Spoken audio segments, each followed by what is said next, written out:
Memasuki musim pancaroba, cuaca mulai berubah dinamis. Meski kemarau belum sepenuhnya berakhir, hujan dengan intensitas tinggi sudah sering turun, bergantian dengan teriknya sinar matahari.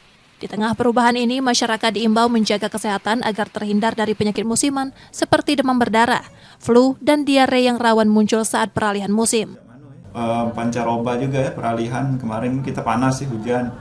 Terus panas ya, kemudian mau masuk hujan ini. Jadi untuk menjaga kesehatan, yang pertama ya kita harus perhatikan lingkungan kita, terutama kalau masuk musim hujan ini takutnya nanti ada wabah demam berdarah ya.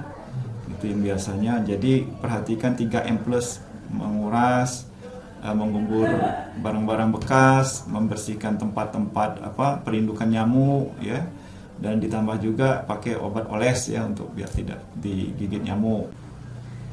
Selain ancaman penyakit, kewaspadaan terhadap bencana hidrometeorologi juga perlu ditingkatkan.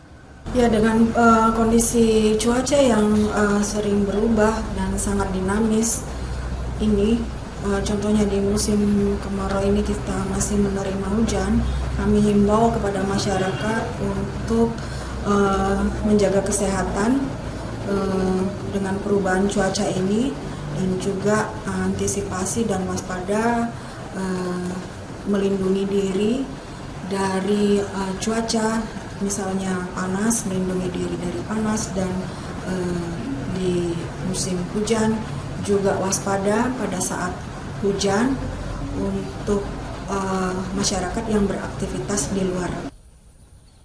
Banjir masih menjadi permasalahan utama khususnya di Palembang dan sejumlah wilayah Sumatera Selatan.